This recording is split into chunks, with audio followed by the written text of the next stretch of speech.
दोस्तों, आज हम किसी सुनी सुनाई कहानी पर नहीं बल्कि सीधे कोयल पुराणम के पन्नों से उस रहस्य को खोलेंगे जब महादेव ने अज्ञानता को अपने पैरों तले कुचला था। ये चिदंबरम नटराज मंदिर का वो पावन स्थल पुराण है जिसे स्वयं उमापति शिवाचार्य जी ने लिपिबद्ध किया था। ये ग्रंथ विशेष रूप से चिदंबरम के आकाशलिंग और नटराज मंदिर की महिमा को समर्पित है, जिसमें भगवान शिव के आनंद तांडव का वो अलौकिक वर्णन मिलता है जो किसी और पुराण में मिलना असंभव है।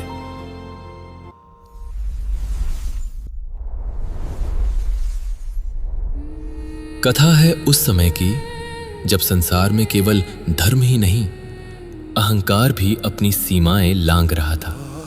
दक्षिण भारत के घने वन में, जिसे तिल्लय वनम कहा जाता था, वहां कुछ ऐसे ऋषियों का निवास था जिनका ज्ञान अतुल्य था और जिनकी तपस्या अपार थी। लेकिन समय के चक्र के साथ धीरे धीरे उस ज्ञान के साथ साथ उनके भीतर अहंकार का विष भी जन्म लेने लगा।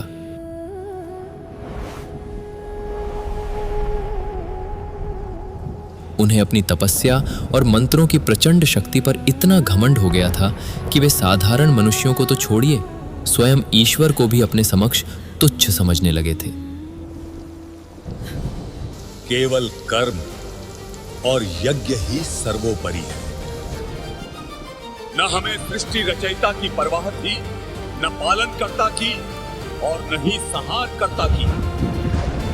हम ही अपनी शक्ति के निर्माता हैं और कर्म ही एकमात्र ईश्वर है।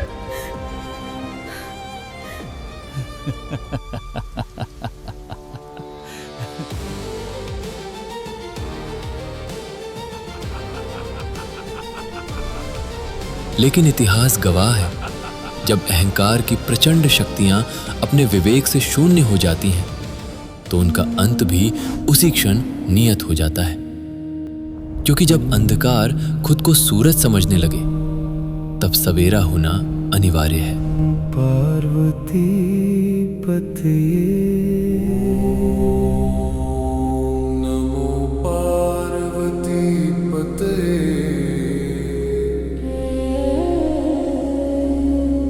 हर हर महादेव।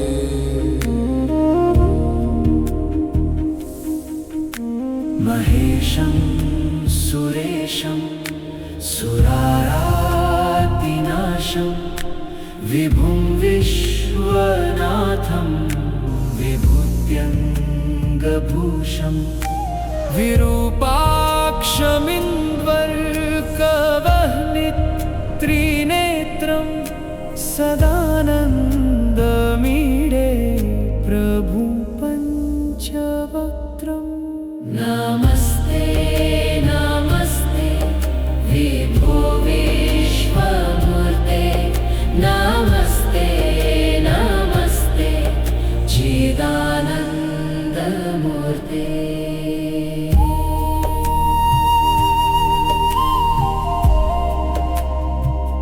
प्रभो शूलपाणे, प्रभो शूलपाणे विभो विश्वनाथ महादेव शंभो महेश त्रिनेत्र।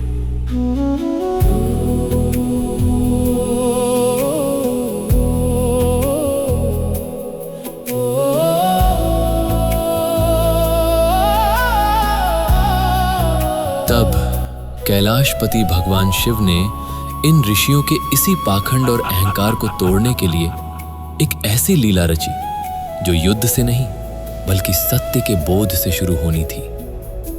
और इसीलिए उन्होंने धारण किया एक अत्यंत विचित्र और दिव्य रूप, एक नग्न भिक्षुक भिक्षाटन का। नंगे पांव, शरीर पर भस्म, बिखरी हुई जटाएं और हाथ में एक भिक्षा पात्र। वो रूप जितना सादा था उतना ही आकर्षक और दिव्यता से परिपूर्ण भी। और उनके संग थे स्वयं भगवान विष्णु, लेकिन इस बार वे अपने चतुर्भुज रूप में नहीं बल्कि एक ऐसे अनुपम सौंदर्य की मूर्ति बनकर जिनके समक्ष स्वर्ग की सबसे सुंदर अप्सराओं का लावण्य भी मंद पड़ जाए। भगवान श्री हरि का मोहिनी अवतार।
आप इतने सुंदर कैसे हैं? शुक्रिया। तुम भी ना, तुम्हें शर्मा कितनी प्यारी लग रही हो।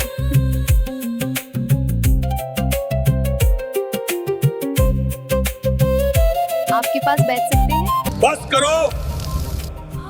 कौन है ये पाखंडी जो हमारे आश्रम की पवित्रता भंग कर रहा है? कौन है ये भिक्षाटन जो हमारी स्त्रियों को अपनी माया से मोह रहा है? सावधान, ये कोई साधारण भिक्षुक नहीं दिखता। इसके तेज के सामने हमारे मंत्र फीके पड़ रहे हैं। इसे जीवित छोड़ना हमारे तप का अपमान होगा। इसे नष्ट करना ही होगा। बिना क्षण भर की देरी किए ऋषियों ने अपने वर्षों के संचित तप और मंत्र शक्ति का दुरुपयोग करने का निश्चय किया। उन्होंने भिक्षाटन को भस्म करने के उद्देश्य से एक विशाल अभिचार यज्ञ शुरू कर दिया। उस यज्ञ की अग्नि सामान्य नहीं थी, वह क्रोध, ईर्ष्या और अहंकार से उपजी विनाशकारी ज्वाला थी। उस अभिचार यज्ञ की अग्नि से अब धुएं के काले बादल उठने लगे। ऋषियों ने अपनी पूरी तपस्या की आहुति दे दी, सिर्फ एक भिक्षुक को नष्ट करने के लिए। सबसे पहले उस यज्ञ कुंड से निकले हजारों विषैले और भयंकर सर्प। फुंकारते हुए वे नाग सीधे भिक्षाटन स्वरूप महादेव की ओर लपके, मानो उन्हें डसकर पल भर में राख कर देंगे। लेकिन महादेव के चेहरे पर वही चिर परिचित मुस्कान थी। उन्होंने उन सर्पों को काल नहीं बल्कि आभूषण समझा। महादेव ने बड़े प्रेम से अपनी जटाओं, गले और कमर पर लपेट लिया। जो नाग काल का रूप थे, वे अब शिव के शरीर की शोभा बन चुके थे।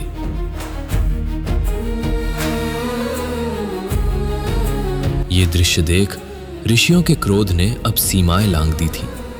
क्रोध की प्रचंड अग्नि में उन्होंने आहुतियां डाली और तब प्रकट हुआ एक विशालकाय उग्र बाघ। वो वन को दहला देने वाली दहाड़ के साथ सीधे भगवान शिव पर झपटा। लेकिन अगले ही पल जो हुआ, उसने ऋषियों के होश उड़ा दिए। भगवान शिव ने बड़ी सहजता से उस बाघ की शक्ति को वश में किया और उसकी खाल को उतारकर अपने शरीर पर एक राजसी वस्त्र की तरह धारण कर लिया। अब ऋषियों का संयम टूट चुका था। हार और अपमान के डर ने उन्हें अंधा कर दिया था। अंत में उन्होंने अपनी बची कुची समस्त नकारात्मक ऊर्जा और अहम को झोंक दिया। तब प्रकट हुआ वो भयानक राक्षस, अंधकार, मूर्खता और भ्रम का साक्षात स्वरूप, जिसे संसार अपस्मार के नाम से जानता है। यहां हमें रुककर समझना होगा कि कोयल पुराणम और शैव दार्शनिकों के अनुसार अपस्मार कोई साधारण राक्षस नहीं था। वो ऋषियों के उस घमंड का भौतिक शरीर था जिसे उन्होंने अपनी कुंठित शक्तियों से जागृत किया था। अपस्मार, जिसके नाम का अर्थ ही है विस्मय या विस्मृति, उसका कार्य था सृष्टि के प्रत्येक प्राणी के भीतर अज्ञान का संचार करना। वो विस्मरण की वो शक्ति थी जो मनुष्य को उसके असली स्वरूप और ईश्वर से दूर ले जाती है। ऋषियों ने सोचा था कि अज्ञान का ये राक्षस महादेव को भी भ्रमित कर देगा, लेकिन वे भूल गए थे कि वे स्वयं महाज्ञान के स्रोत के सामने खड़े हैं। अब परिस्थिति गंभीर हो चुकी थी। ऋषियों का अहंकार एक दानव का रूप ले चुका था और तभी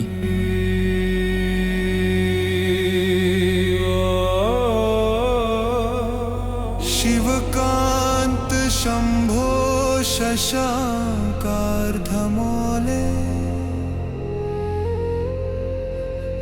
महेशान शूलिं जटाजूटधारिन्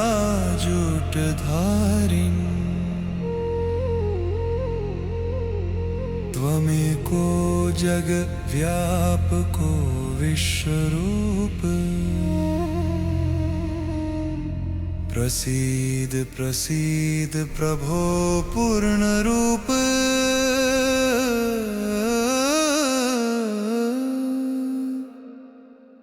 हर हर महादेव। महादेव, जो स्वभाव से भोले हैं, तो क्रोध में कालजयी रुद्र भी। उनका तीसरा नेत्र खुला और क्रोध की ज्वाला धधक उठी। वे चाहते तो क्षण भर में अपस्मार क्या, समस्त सृष्टि का अंत कर देते। किंतु विडंबना ये थी कि अपस्मार का अस्तित्व सृष्टि के चक्र के लिए आवश्यक था। यदि अज्ञान और विस्मरण को जड़ से समाप्त कर दिया जाता तो मनुष्य कभी अपनी पीड़ा को भुला नहीं पाता। अपनों को खोने का दुख, असफलता का दंश और अतीत के घाव, यदि मनुष्य इन्हें भूल न पाए तो उसका जीवन चक्र वहीं ठहर जाएगा। इसलिए अपस्मार का वध नहीं बल्कि उसका दमन अनिवार्य था। यह क्षण था ब्रह्मांड की ऊर्जा को संतुलित करने का। महादेव ने अपनी इड़ा और पिंगला शक्तियों को एकाग्र किया और उनके मध्य सुषुम्ना नाड़ी का मार्ग प्रशस्त हुआ, जो परम ज्ञान का मार्ग है। अपस्मार को वश में करने का अब एक ही उपाय था, नर्तन। और तब प्रकट हुआ महादेव का वो अलौकिक स्वरूप जिसे देख दिशाएं थम गई।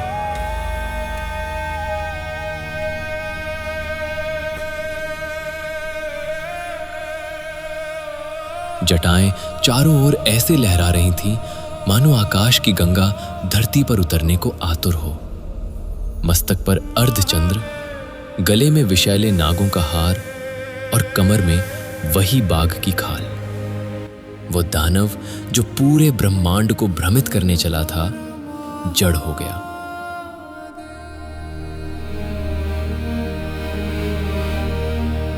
ये कैसा रूप है? तुम कौन हो? शिव भी हूं, शंकर भी हूं, सुंदर हूं पर भयंकर भी हूं। संसार को जो नचा सके वो सूत्रधार हूं, स्वयं नृत्य कर निर्माण करने वाला मैं नटराज हूं। और फिर शुरू हुआ आनंद तांडव।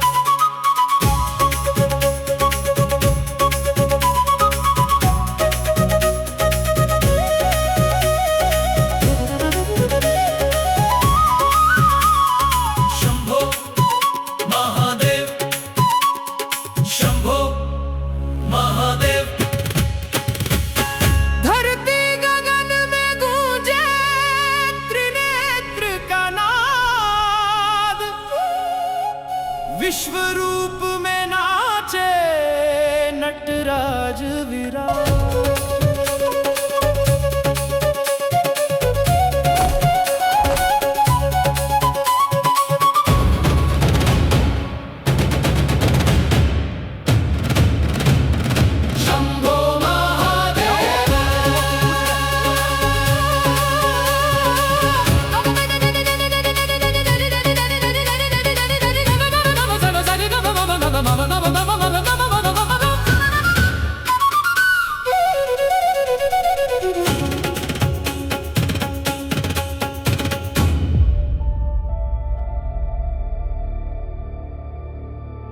यह कोई साधारण नृत्य नहीं था।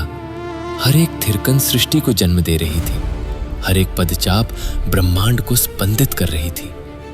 उनके दाहिने हाथ में डमरू सृजन की ध्वनि निकाल रहा था, तो बाएं हाथ में संहार की अग्नि ज्वाला धधक रही थी। एक हाथ अभय मुद्रा में संसार को सुरक्षा दे रहा था, तो चौथा हाथ अपने उठे हुए पैर की ओर संकेत कर रहा था, जो मोक्ष का द्वार है। हवा में लहराती उनकी जटाएं ब्रह्मांड की असीमित ऊर्जा का प्रतीक थीं। पूरा तिल्लय वनम महादेव की लय में थर्रा उठा। ऋषियों ने जब यह दृश्य देखा तो उनका सारा कर्मकांड, उनके जटिल मंत्र और उनका विशाल अहंकार क्षण भर में धूल में मिल गया। उन्हें समझ आ गया कि सृष्टि का नियंत्रण उनके हाथ में नहीं, बल्कि उस नटराज के हाथ में है जिसे वे पहचान नहीं पाए थे। तत्क्षण ही ऋषियों को अपनी भूल का आभास हुआ। उनके भीतर का अंधकार छट गया और वे अश्रुपूरित नेत्रों के साथ महादेव के चरणों में गिर पड़े। वे समझ गए कि ईश्वर मंत्रों के प्रदर्शन से नहीं, केवल निश्चल भक्ति और प्रेम से ही प्राप्त होते हैं। ये कोयल पुराणम के अनुसार नटराज रूप का प्रथम प्राकट्य था, जहां महादेव ने सिद्ध किया कि वे ही आदि हैं और वे ही अंत। तांडव के उस दिव्य अनुभव के बाद भगवान शिव ने घोषणा की, ये स्थान अब मेरा अनंत नृत्य स्थल होगा। यहाँ मैं नटराज के रूप में सदैव विराजमान रहूंगा, ताकि भक्त मेरे इस आनंद स्वरूप का दर्शन कर सकें। आज इसी पावन स्थान को हम चिदंबरम के नाम से जानते हैं। कोयल पुराणम के अनुसार चिदंबरम वह पवित्र स्थान है जहां महादेव आकाश तत्व के रूप में विद्यमान है। इस मंदिर के भीतर एक गहरा रहस्य छिपा है। मंदिर के आंतरिक गर्भगृह के पीछे एक विशेष गुप्त स्थान है जिसे भक्त चिदंबर रहस्य कहते हैं, जहां सोने के बेल पत्र लटकते हैं। जब वहां का पर्दा हटाया जाता है तो सामने कुछ नहीं, सिर्फ शून्य होता है। यह हमें सिखाता है कि परमात्मा साकार भी है और निराकार भी। नटराज का यह रूप मात्र एक प्रतिमा नहीं, बल्कि सृष्टि का संपूर्ण विज्ञान है। उनके चार हाथ, जटाओं से बहती गंगा, सर्पों के आभूषण और बाघ की खाल, ये सब प्रतीक हैं ब्रह्मांड के उस चक्र के जहां जन्म, जीवन, मृत्यु और पुनः सृजन का खेल चल रहा है। भगवान नटराज समय के उस चक्र को दर्शाते हैं जहां उनका तांडव ही सृजन है और वही तांडव संहार भी। ये हमें याद दिलाता है कि संसार में कुछ भी स्थिर नहीं है सिवाय उस परम सत्य के। और सबसे बड़ा सत्य यही है कि अहंकार और अधर्म का अंत निश्चित है, चाहे वह कितना ही शक्तिशाली क्यों ना हो। तो दोस्तों, ये थी देवादिदेव महादेव के भगवान नटराज रूप की वो अलौकिक कथा, जो हमें अज्ञानता को त्याग कर ज्ञान के मार्ग पर चलने की प्रेरणा देती है। यदि आपको हमारी यह शोधपूर्ण प्रस्तुति पसंद आई हो तो कमेंट सेक्शन में हर हर महादेव लिखना ना भूलें। और हिंदू धर्म, संस्कृति और हमारे पौराणिक ग्रंथों की ऐसी ही अनसुनी कहानियों के लिए आपके अपने चैनल लॉस्ट एकोस को सब्सक्राइब करना ना भूलें। मिलते हैं एक और दिव्य कथा के साथ। चलिए अब सब जोर से बोलिए, जय माता दी। ओम नमो भगवते वासुदेवाय नमः। हर हर महादेव।